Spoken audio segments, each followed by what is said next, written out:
petite vidéo pour montrer le sertissage d'une bague de ce genre. C'est pas mal une question d'ajustement. C'est que ça. Et c'est pas tant un serti-tension que ça.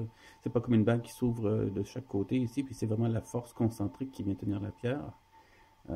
Parce qu'ici, il n'y a rien qui referme tant que ça, vu que c'est soudé. Donc, à la fois, il y a quelque chose d'un peu par la force qui va rentrer justement la pierre à sa place, mais il y a aussi en fait du sertissage par la suite, donc du sertimasse. J'allais dire du coup, puis j'écoute trop de français présentement. Donc, l'important, c'est l'ajustement de la largeur de la pièce et aussi le choix de la pierre. C'est pas n'importe quoi. Je vous en ai préparé. Voyez-vous celle-ci? Je sais pas si on va voir s'il va faire le focus. Oui, le feuilletis, la partie sur le côté de la pierre est beaucoup trop épaisse et quelque chose comme ça, c'est pas vraiment ce qu'on veut. Donc si on avait plutôt un certiclos, ça irait mieux, mais pour ce genre-là, c'est pas bien. Autre chose qui est pas bien aussi, c'est si la pierre était trop profonde, donc la culasse, donc la partie, ben, fait le focus, la partie en dessous du feuilletis, donc feuilletis c'est la moitié, la partie ici, celle-ci est vraiment trop épaisse, c'est pas si intéressant que ça. Elle, moi je trouve qu'elle est bien. Voilà. Ça va être difficile à montrer comme ça, mais normalement, si on la glisse au centre, elle rentre juste d'un côté et pas de l'autre. Et bon, ben, je pense aussi que c'est une question d'expérience. Quand vous allez le faire pour la 8e fois, vous allez plus comprendre exactement ce qu'il faut. Donc, le truc, c'est qu'il faut mettre la pierre à l'envers. Comme ça. Et puis, vous allez mettre la bague par-dessus, bien au centre.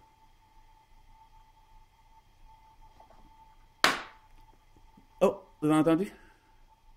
Voilà. Et par après, alors, si c'est pas super bien ajusté, la pierre peut casser. Donc c'est sûr que si vous prenez un diamant, il n'y aurait pas de problème, le diamant ne cassera pas, c'est sûr, mais faire un truc comme ça avec un diamant de cette grosseur-là, c'est un peu dispendieux. Avec une émeraude, je vous déconseille fortement de faire ça avec une émeraude, c'est sûr que vous allez la casser, c'est sûr. Moi j'y toucherai, je le ferai pas, c'est sûr. Les améthystes, quand ils sont bien taillés, quand il n'y a pas d'inclusion dedans, c'est quand même assez solide. Puis surtout à 8 mm, comme ça, elles sont pas mal. Donc avec un grenat aussi, ça irait bien, mais il y a plein de pierres qui seraient trop fragiles, qu'il faudrait pas, que j'oserais pas. Et puis là aussi, c'est une améthyste, hein. Donc, admettons que vous en cassez une. Bon, ben, j'ai acheté un lot, donc au pire, vous pouvez faire des essais. Mais le mieux, en fait, c'est de faire des tests. Vous les faites avec de l'oxyde de zirconium. Ça vous coûte rien. Puis c'est quand même très, très solide. Donc vous allez pouvoir tester avec ça. Puis quand vous allez avoir une plus grande expertise dans la chose, ben, vous pourrez passer, mettons, à des pierres naturelles. Mais éviter les pierres qui auraient des inclusions. Ensuite, la deuxième étape, c'est que je vais le mettre dans mon outil de sertissage.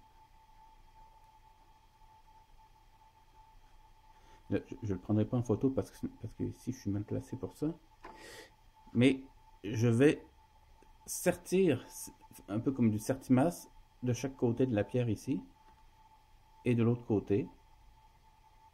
Parce que présentement, ben, elle va tenir, mais peut-être qu'il peut bouger un peu. Et là, moi, je trouve que le fait de faire du sertimasse par-dessus, moi, j'y vais à la main, mais peut-être que vous pourriez aller avec un marteleur.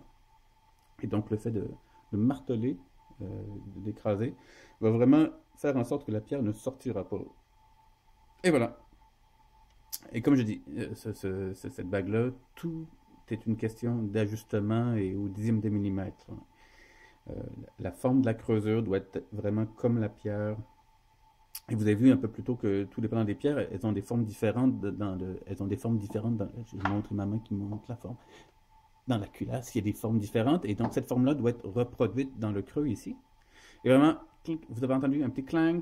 S'il y a trop d'espace, si finalement vous avez fait l'ouverture trop serrée, vous allez trop forcer et là vous allez casser la pierre, c'est sûr. Donc ici, si c'est trop grand, ben ça cliquera pas. Donc là, ça serait possible juste de récraser aussi avec la masse.